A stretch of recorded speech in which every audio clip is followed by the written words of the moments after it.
Bees? I freaking love that.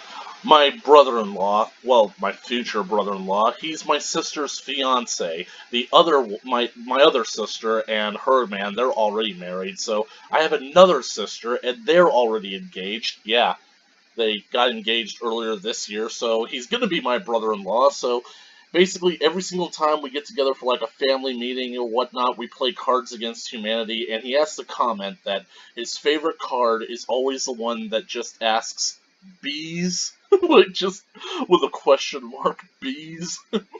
So I think that the people who made this mod like definitely feel the same way about that card, and they implemented it here with the splashes. And I actually showed it to him. I took a picture of it and I showed it to him, and he just basically cracked up. Hey everybody, it's Linkzilla, and we're back with another Kaijerica Jurassic Park update. Now, basically speaking, my internet is out right now, so I basically have nothing better to do, so I figured might as well make another episode in the middle of the day. As you can see over here, I've installed the map in the park so that the tourists can know exactly where they are.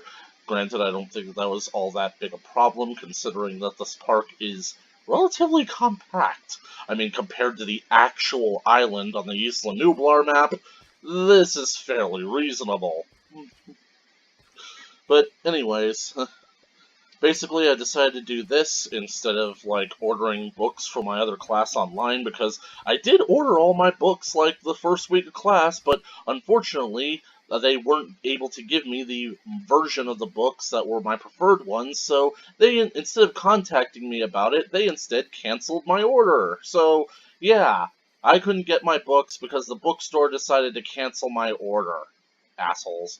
But I can't order the books now again anyway because I don't have the internet. Won't be able to do my online homework either, and wonder if there's anything else I won't be able to do. Oh shit, today's the 30th, right? My milk expires tomorrow. Better take care of that. Better use it all up tonight. Yeah, this is what I think about. Anyway, as you can see, our Ceratosauruses have gotten bigger. They're pretty good fighters, too. I got some spiders that chased me in here one night. These things, after, like, God knows how long when I almost died, they finally woke up and attacked the spiders.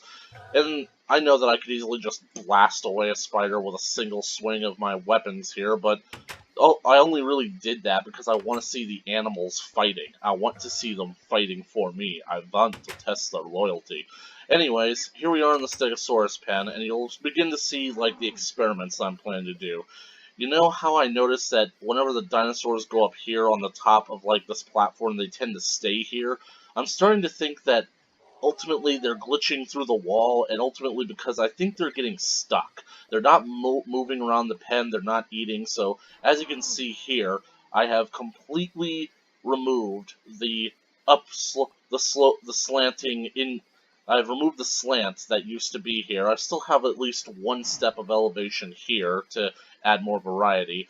And so, and I've also filled in this gap with one last bit of tree branches and whatnot, so in order to properly fill out this whole section with foliage and so that ferns can grow. So, as you can see here, it seems like the two stegosaurs are happier moving around down here.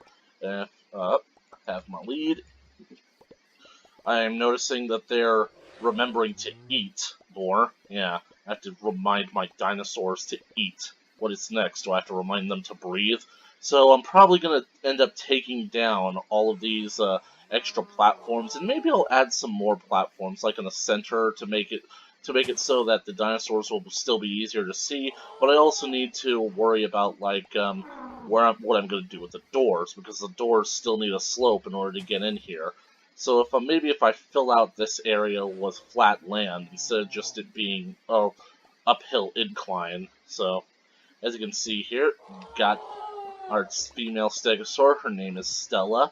Don't know what I'm gonna name the guy yet, but she just comes off as a Stella, doesn't she? Stella, so pretty.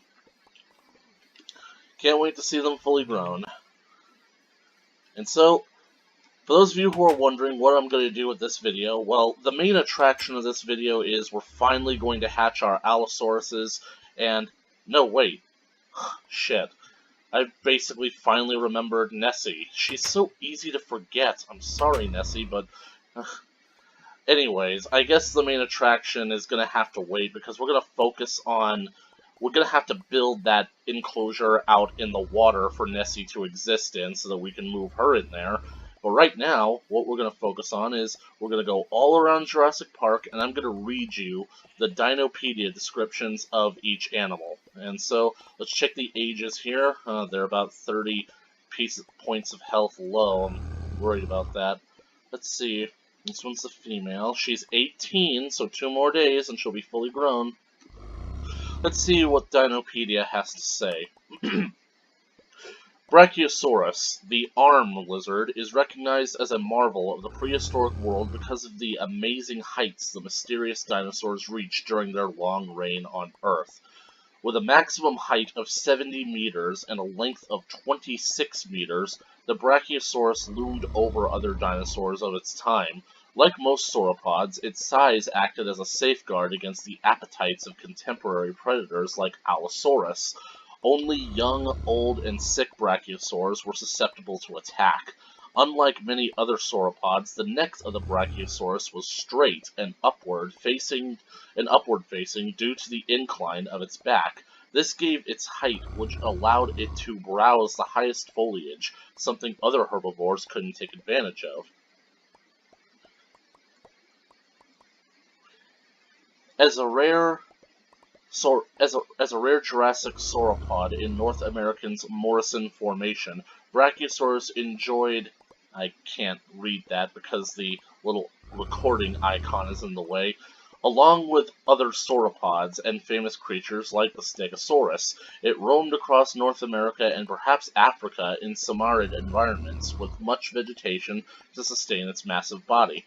For a time, Brachiosaurus was considered the largest of the dinosaurs, but Argentinosaurus took the title away from the popular Brachiosaurus. And I think that either Argentinosaurus has been replaced or it's been renamed to being Titanosaurus. Now, Titanosaurus is pretty damn huge, but I don't like the name Titanosaurus, and anyone who knows me should know why that is. It's because Titanosaurus already belongs to something else. It's kind of like when the Japanese found a dinosaur on the coast of Japan and they named it Godzillasaurus. It's not Godzillasaurus, and this is definitely not Titanosaurus. But moving on. Oh, it's nighttime. They're asleep. God, they are so big. I mean, not just big, but thick. Didn't expect them to be so thick. And no, I'm not trying to sexualize the dinosaurs. This is literally what I'm thinking right now. Okay. Well, the compies are active. Now let's go see them. I actually talked about this after the last video ended, because I was listening to the compies in the rainstorm, and the ambient noises combined with their chirping, it was kind of ominous. For some reason, it reminded me of the opening of The Lion King, because, like, that black screen with, like, the bird calls and the ambient noises, for some reason, that actually creeped me out as a kid. It made me tense, and it took me a while to realize that the reason for that is because it's a lot like the Jurassic Park opening. Ambient jungle sounds with, like, bird calls in the distance. Very similar. I mean, I actually think that Ganon and I might piece together, like, a video setting the beginning of The Lion King to the Jurassic Park soundtrack, or audio, just to see, like, what we could do with it. It might be fun, so... Holy crap, these things are 17 days old? What?! Compsognathus, the elegant jaw, may be an abnormally small creature, but it is truly an opportunistic carnivore with a bad attitude. This is something that I've kind of, like, sort of begun to realize, is that, really, when you think about it, when you look at the fossil record of both extinct and living animals, can you name me one predator that you don't think is an opportunistic killer? I honestly think that every single carnivore is an opportunistic killer. You want to know why? Because they need to take the opportunity to kill something. They basically... hunting isn't just as simple as going out and just killing the first random thing that you see. No, you have to actually have a strategy. You have to wait. You have to be patient. And basically speaking, I honestly think that all predators are inherently ambush predators. I mean, you know what? You know what lions do? The lions are out in the savannah. They have brightly colored fur in order to match the tall grass in the savannah so that they can blend in. Because you can't just walk right up to a herd of wildebeest and just pounce on the closest one. You have to lie in wait. You have to wait for one of them to wander off from the group, and then you pounce. Moving on. Opportunistic carnivore with a bad attitude. And thus, Zordon chose 5 of these little bastards to become the Mighty Morphin Power Rangers. With the length of a meter and the height of a half a meter, some members of the species manage to grow to the size of turkeys, but not much more. Commonly called a compy, several fossils of this creature are nearly complete and very well preserved due to the remarkable integrity of the remains. The contents of Compsognathus' belly have been fossilized. This gives paleontologists a clear idea of its diet, which is not very common amongst dinosaurs due to the precarious nature of the fossil record. Get ready, guys. You're about to find out that these things are shit-eaters. During the late Jurassic, the Compsognathus lived in tropical archipelago that is now Europe. Fossil evidence, or lack thereof, hints that the Compsognathus had been the only dinosaur in the European archipelago, living with small avian creatures like Archaeopteryx and Ramphorigus. So that's how they spell it. That's Ramphorigus right there. Why, my goodness, how enormous! The only specimens from the remains that we've uncovered have indicated a size no greater than that attained by an ordinary crow. Ramphorigus. For those of you who don't know, that was Peter Cushing from At the Earth's Core. I love that movie. I've been watching reviews of it on Brandon Tenhold's Cult Movie Reviews, and the new season of Mystery Science Theater 3000 on Netflix. Yeah, their season finale ended with that movie, so it's just great seeing that movie get riffed like the good old days, and I haven't finished watching it yet, but I will. Which occupied very different niches from its own, leaving it to be the top land predator in the region. It preyed on small vertebrates such as lizards, which were found fossilized in its belly. Its small frame and long tail and limbs permitted swift movement, which allowed it to outrun and outmaneuver other small creatures that would be its prey. Wow, so they didn't mention it at all then, but that's incredible. Like, these things lived in Europe, back when Europe was tropical, and because of, like, I guess the environment that was over there, they were only really small predators, but then again, this is the Jurassic period, so this thing might have been the dominant predator of the area that it was roaming, and I know that you guys can actually read that section that's being covered up, but I can't. There's nothing that I can do about it. I can't move this thing.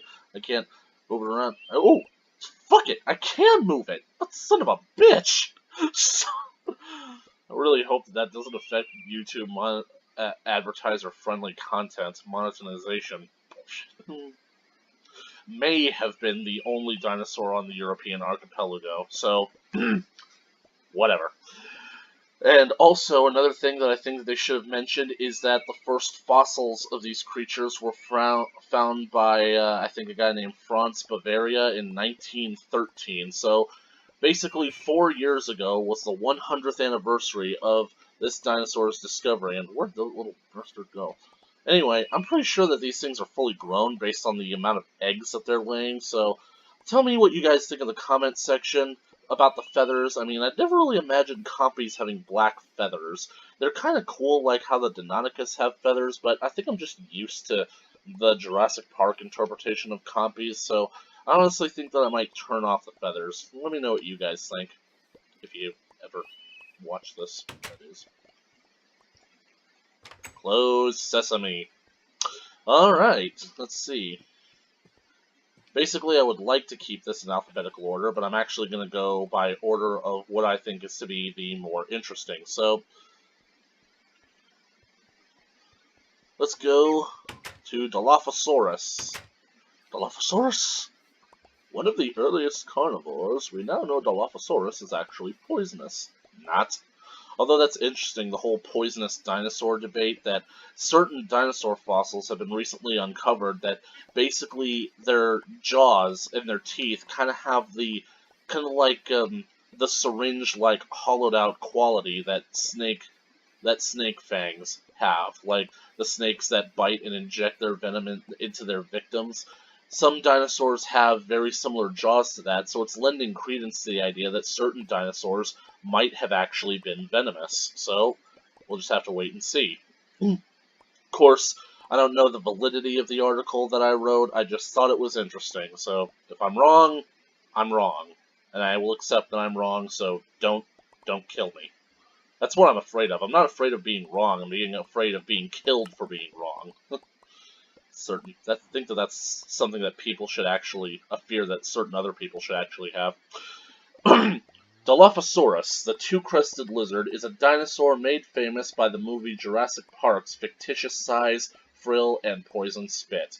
Well, isn't that just the way? You always gotta call out Jurassic Park for being inaccurate. You know, you basically remind me of those annoying people on YouTube that post in the comment sections about how it's a movie, and they didn't know better back then. You really want to change Jurassic World to have a completely different aesthetic? They tried that with Jurassic Park 3, and it had some really negative results. The real Dilophosaurus was just as fascinating without the fabricated details, and is just as beloved by dinosaur fans with I cannot read. I think it's because, it's hard for me to see what is a period and what's a comma at this distance. For those of you who don't know, the technology that I'm using to record this requires me to be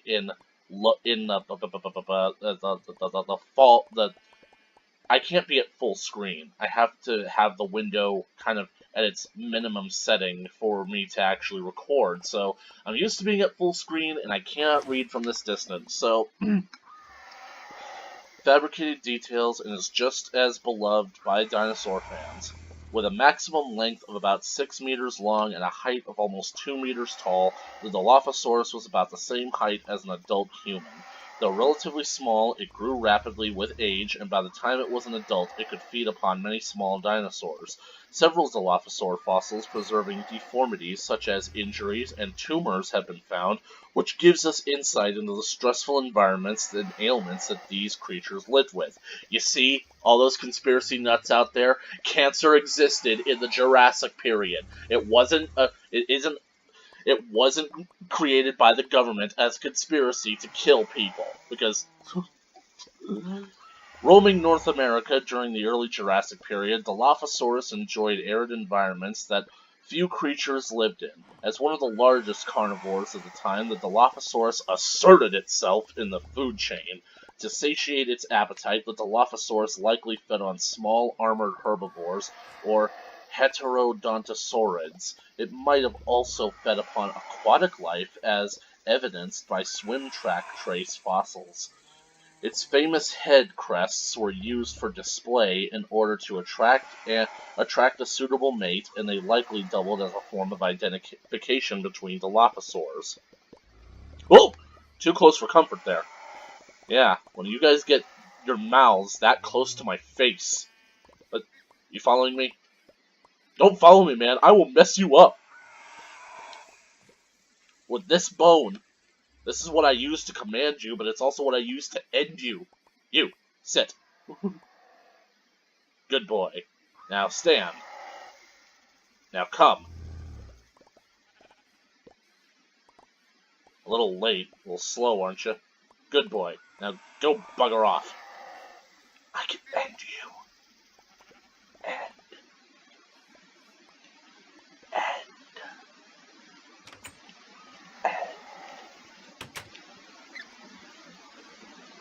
I've made a huge mistake. They know now. They'll turn on me. Okay, I can't open the chest to drop off this Confucius egg because somebody is in the way. Their hitbox is blocking the chest. Hey, Bessie! Bessie, move! I think I actually might name this one Bessie. Wait, this is the male, isn't it? Yep, it's the male. Ah, fuck it. I'm gonna name it Bessie anyways. I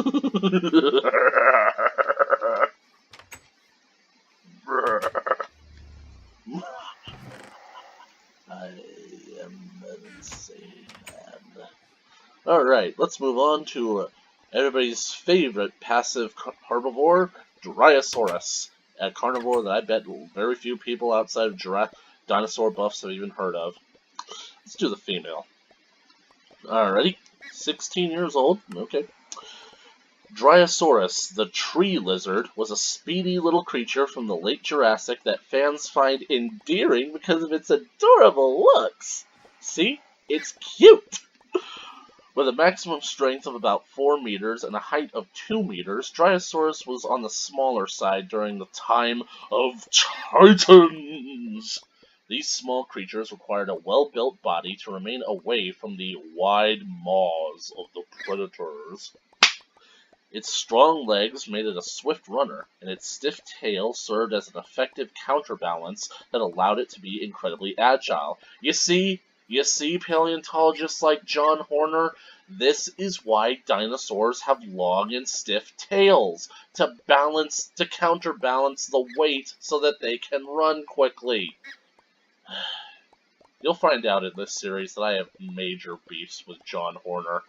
The thing about it is that, like, I think that Grant is actually more based on Robert Backer than he is John Horner, and I kind of respect Backer's work a bit more, but god damn it, the guy is actually a Baptist minister. Or maybe not a Baptist minister, maybe an evangelical minister, but I know that he's a minister of some kind. Men of science. God damn it. Considering the dangerous carnivores of the time, Brachiosaurus' speed was quite necessary to invade the likes of Ceratosaurus and Allosaurus. Ooh, I know who's going to be new roommates. Scampering across the ceramid environments of what is now the western United States, Brachiosaurus lived in the forested habitats near rivers and floodplains along many famous titans such as Diplodocus and Stegosaurus. For those of you who don't know, Diplodocus is basically a sauropod. Basically, it's kind of like been tossed up in there with Apatosaurus and Brontosaurus. But yeah, the whole Apatosaurus and a Brontosaurus debate is like something that I'll have to get into at a later date because it's just something that I just love about science so much. So we'll get back to that at a later date. While the mighty sauropods fed upon high vegetation, Brachiosaurs elected to browse near lower-hanging plants for sustenance. Like other ornithopod dinosaurs, it had a beak on its mouth that assisted in chewing plant matter. In addition, its cheek structure allowed it to hold food in its mouth while chewing, like human cheeks, preventing any unnecessary food loss. This makes Brachiosaurus a small, fleeting, and adorable addition to Jurassic Park. Yeah, I should go back in time and get Richard Kiley to read these for me. Oh, he's so cute. She is so cute. Look at her. Look at it. Oh, and she gave me an egg. I didn't even realize that she gave me an egg. Thank you. Thank you so much.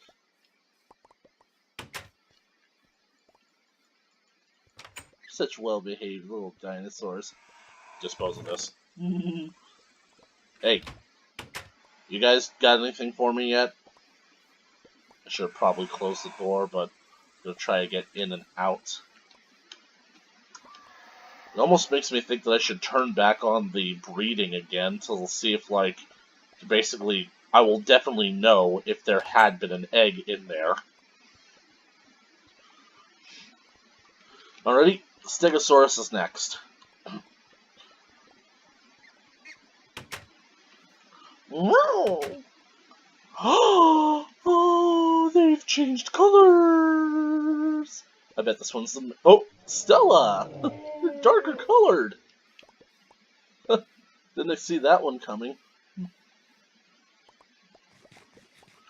Gotta admit, though, they sort of look like mottled vomit, but...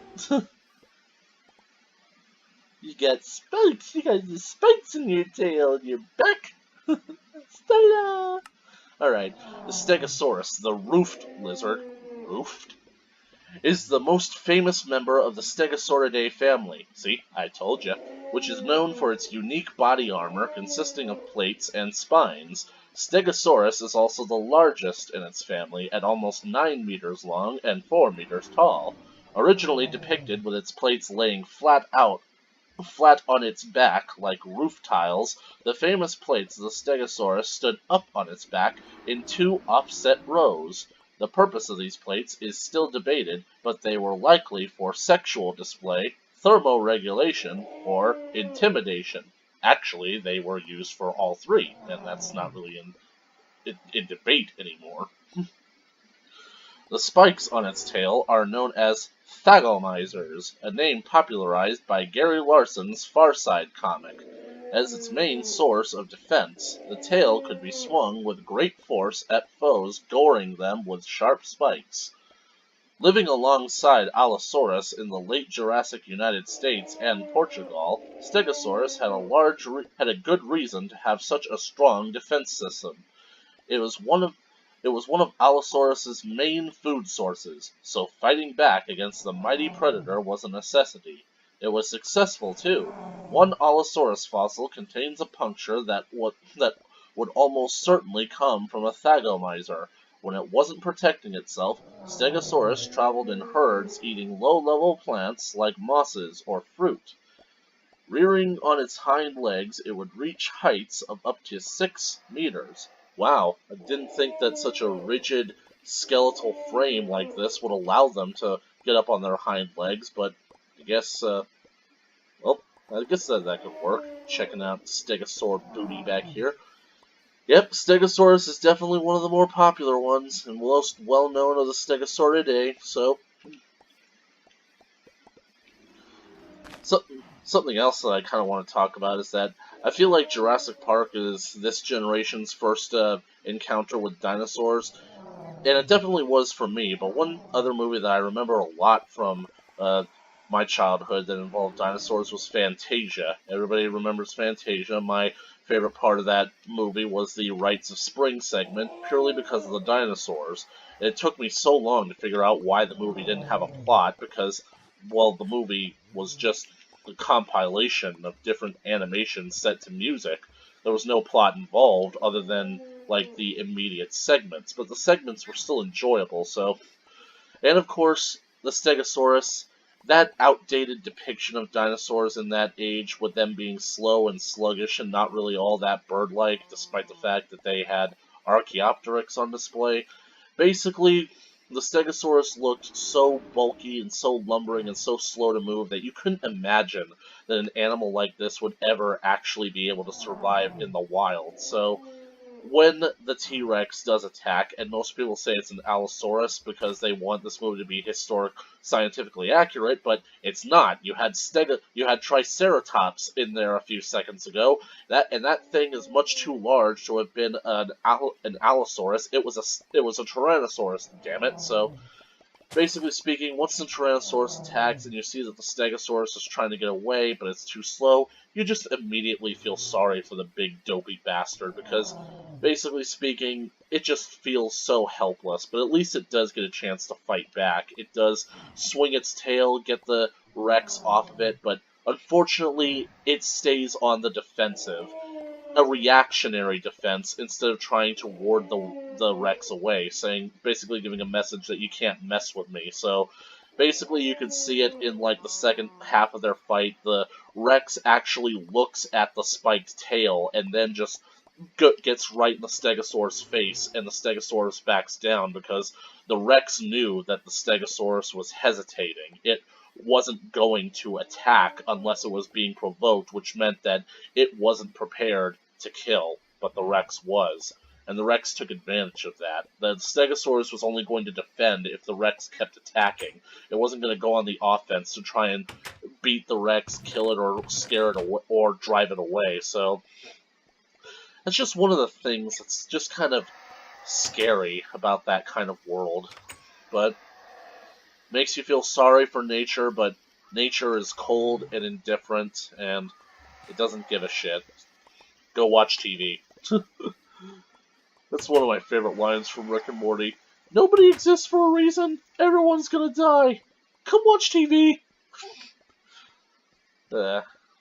Anyway, move on to the final dinosaur that I can read about, at least for now. Maybe when we get Nessie into her pen, I'll be able to read about her. Cannot believe that I've already wasted 30 minutes gushing about absolutely nothing.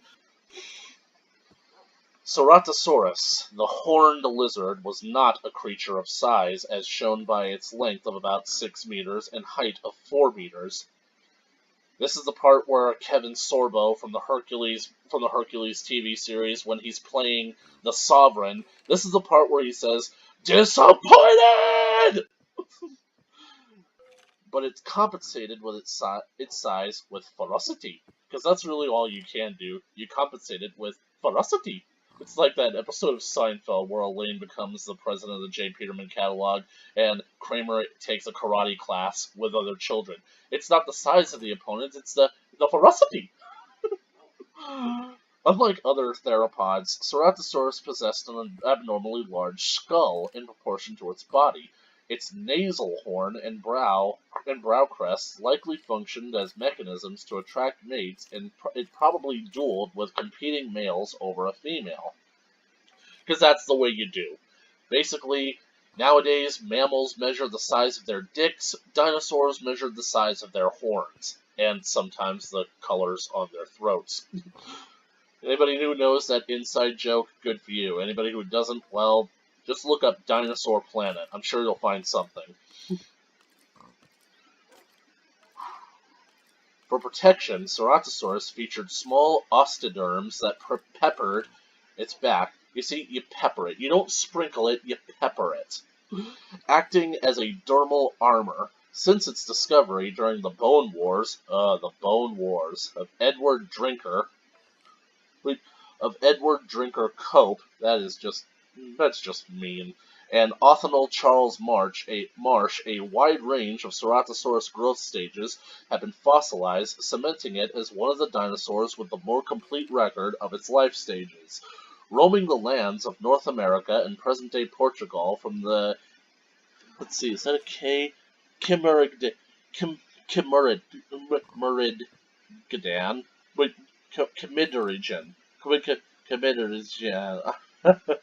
To the Tithonian areas of the late Jurassic period, the Ceratosaurus hunted around waterways and in the underbrush, feeding on herbivores like Dryosaurus and probably on fish.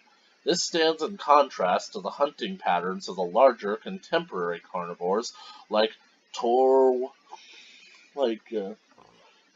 Torvosaurus, which hunted larger prey in the same area as Ceratosaurus, and Allosaurus, which preferred to hunt large prey in open floodplains. Sorry about that. Some of these words are very big, difficult to pronounce. I've never heard them before, so I'm gonna mess them up. And what I find so funny is that when I talk about big ideas with my coworkers at work, or even some of my own classmates, they look at me, and when I'm done talking, it's like, you used a lot of big words there. And I'm like, those are words that I'm so used to dealing with, and now I'm coming across words that I'm not used to dealing with, so now I know how they feel. I'm sorry. If any of you guys ever see this video, I am sorry that I am just such an incredible nerd. I'm sorry. I'm sorry for being the way I am. Anyways, I like that they mentioned the Bone Wars down here of Edward Drinker Cope and Othniel Charles Marsh, because Marsh and Cope actually had a huge rivalry. They basically started the Bone Wars, and it really was a war to basically see who would actually get the biggest discovery first, or the next big discovery. And here's the absolute best part. You know how much I've been gushing about Jurassic Park?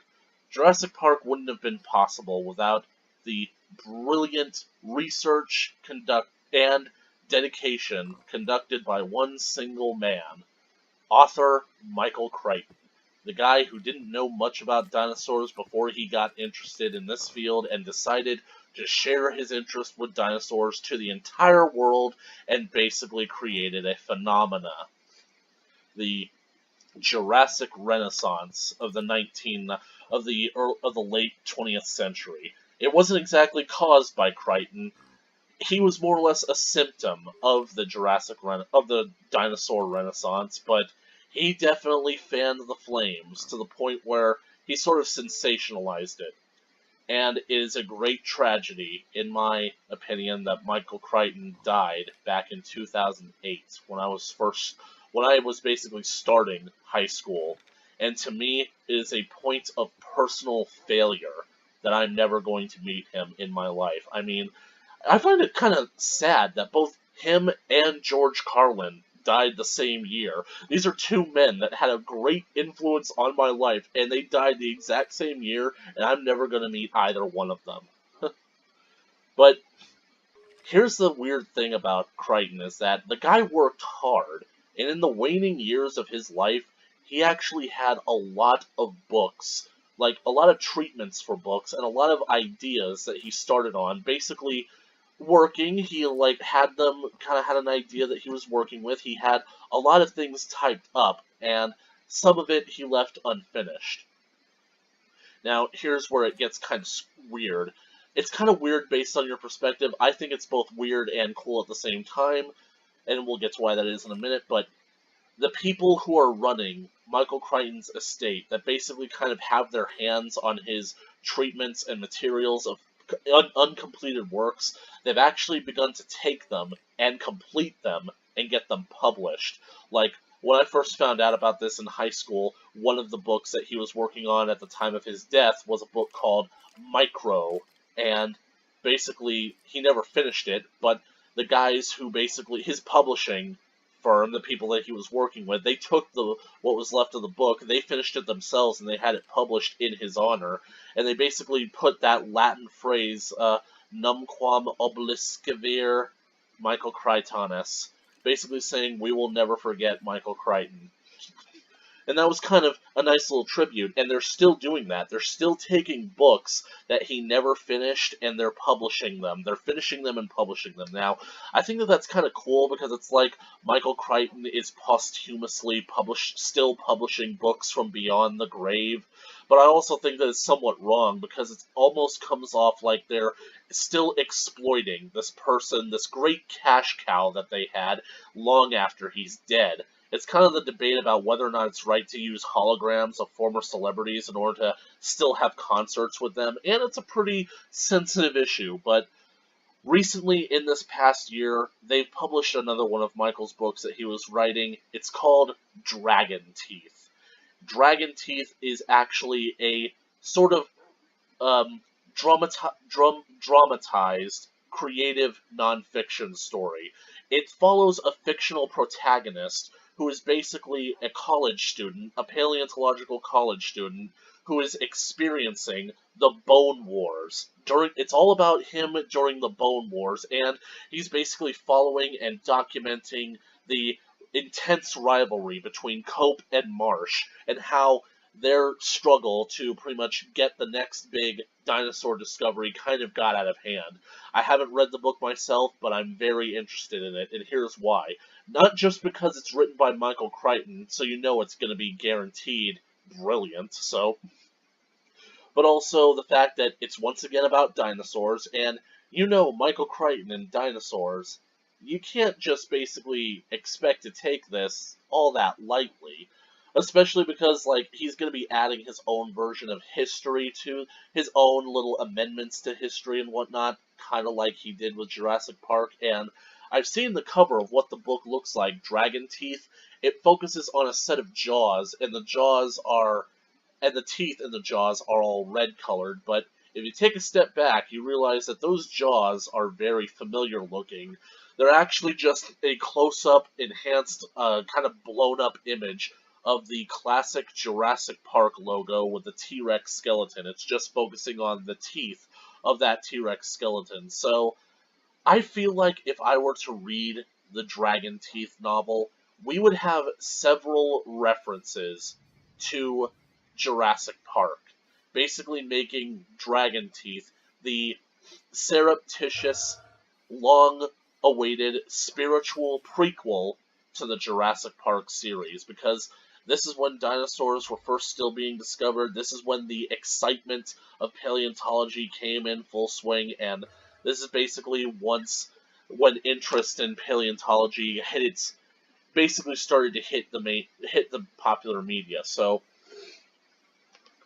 I wouldn't be surprised if Michael Crichton would basically kind of reference engineering companies like InGen and like maybe other characters that from along the lines, maybe even the ancestors of John Hammond, or maybe even John Hammond himself. I mean, Hammond was alive during this time. He was 70 years old at the time of his death in the events of Jurassic Park in the 1980s. This was basically pretty early in the 20th century, so basically speaking, Hammond could in fact be mentioned. So I'm really excited about Dragon Teeth. I really hope to get my hands on a copy of the book, or even an audio tape of the book, because, let's face it, I don't really have time to do all that much reading. So that's ultimately the thing. I don't really take any personal pride in having to actually read the physical copy. I want to own a physical copy of Dragon Teeth, just like how I own a physical copy of The Lost World and Jurassic Park. I have the hardback copy of The Lost World, and that's basically something that I would definitely view as a trophy. That's something that I want to keep. That's mine, and I definitely want a hardback copy of Jurassic Park, and I want a hardback copy of Dragon Teeth. That's basically the things that I want to get my hands on, just to say that I have them. I own them. But when it comes to actually reading them, I would prefer the audiobooks, because like it's kind of like just how the different ways that people are susceptible to taking in information. Sometimes somebody can read something over and over and over again, and it will never sink into their heads. But once it's read to them, they can absorb it. If they hear it in something that's not their own voice. And that's basically what I am. I'm not a guy that can basically teach himself how to do things. I'm more or less a guy that has to be lectured to and taught how to do something. So I prefer audiobooks. They're hands-free, and I can just listen to them while I'm doing anything. I can listen to them while I'm taking a shit, while I'm taking a walk, while I'm driving, even while I'm working at my job. Because, literally speaking, my job gets so tedious and so boring that I just have to check out and just keep doing my job without even paying attention, because that's just how easy my job actually is. And maybe that's why I'm so frustrated, because the job isn't challenging anymore. Whoa. The green on the map kind of threw me off there, because I'm thinking, whoa, is that a creeper? What the hell is that? I don't see any eggs. Their eggs are green, so they'll be hard to spot. I want to talk more about that learning thing because I had a bit of a rant prepared for it, but I think I need to start building Nessie's aquatic pen, because we are reaching the 45-minute mark, so I only got 15 minutes left on this video. I don't want to have to make another one of these videos, at least not today. They finally dropped an egg, and it's because I had to lead them together. So, got my first Brachiosaurus egg that was naturally spawned in the wild. Anyway, they're down 30% health, and that's because they're not, well, they are eating, but still, I really wonder, like, you guys need to be healthy. You guys are expensive. You're expensive animals. Be healthy.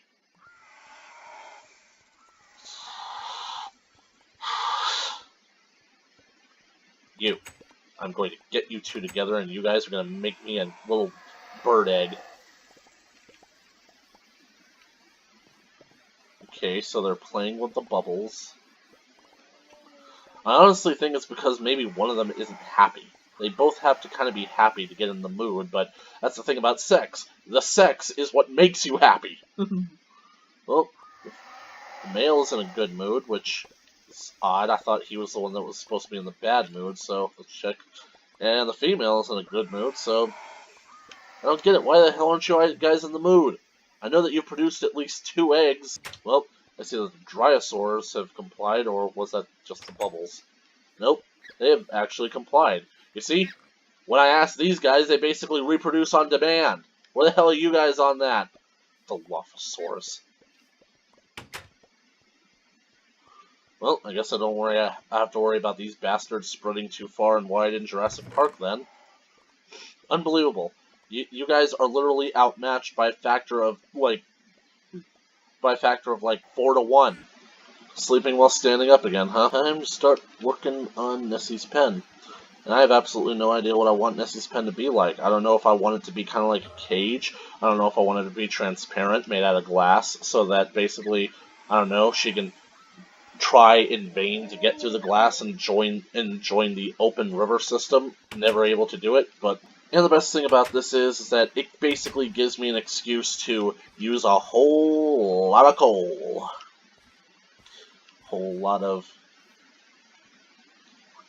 Gives me an excuse to use a whole lot of that glass that's over at my compound, and basically speaking, I don't really have much in terms of cobblestone right now, but I think I know where I can go to get some.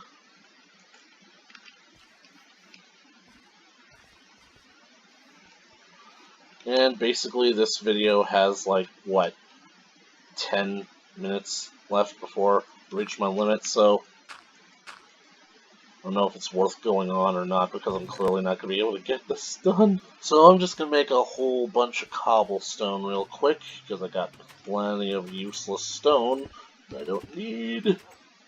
Should convert all of you into stone bricks, but I am too lazy.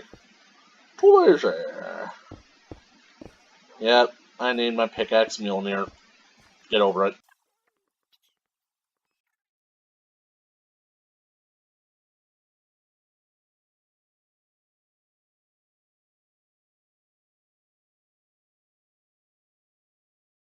Get out of my house! Ugh. I don't even know why I keep these guys around.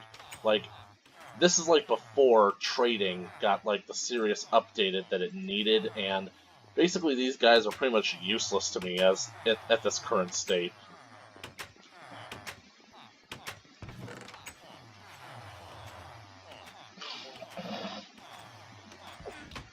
Wait. Oh, fuck me. Ugh. Okay, I think that's enough coal. Look how fast this has gone. It's basically only been like 2 days since I first filled this thing, and it's already emptying out. And now we see the progress that it's made. Yep. I basically got 62 pieces of Dominican Amber, 63, but I moved it down one so that the new pieces of Dominican Amber will have a place to go. Because right now, I am filling up fast with literally everything else except for flint. Fuck flint. You only get flint when you sift gravel, and I've only been sifting dirt so far. Got a whole lot of sand, though. And look, when I take away sand, even more sand comes in. That's what's waiting for me in the hoppers. Once again, this program is brought to you by sand. It's everywhere. Get used to it. I don't like sand. It's coarse and rough and irritating, and it gets everywhere. You know, Annie, I honestly get it. Fuck sand. Last time I went to the beach, I basically pointed out to my sisters and my brothers and whatnot that sand doesn't naturally belong at the beach. It's something that's basically added in order to make the beach look pretty. And it's like, but why do people enjoy it so much? It's so hard to walk through, and it gets right up your ass. You have to sit down on the sand, and it rides right up your ass. You got sand in your ass. It's uncomfortable. And basically, my sister, she just gave me like the best answer ever. It's that sand at the beach is just something that people have come to accept. Yeah, people rag on the prequels and the crappy dialogue between Anakin and Padme, but hey, at least the prequels have their own identity. It's literally the biggest compliment that I can give them. They have their own identity.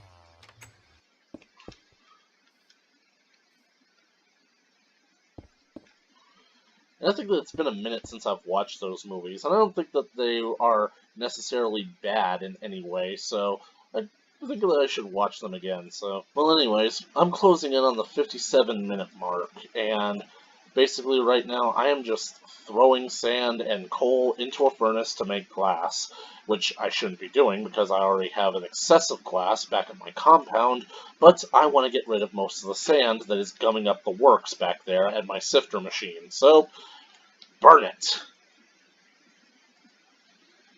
Burn it all! We're going up. And I also want to burn through some of this coal. So I could make a whole bunch of torches, but I already tried that. That just made more coal. Try figuring that one out. Anyways, that's all the time that I have for this video. I've got my glass cooking in here with my coal, and I'm gonna get to work on building Nessie's pen over here, and we're gonna do all of that in the next video. I'm the Linkzilla, as always. Glad to be here with my producer GanonGhidorah. We are signing off. Bye-bye.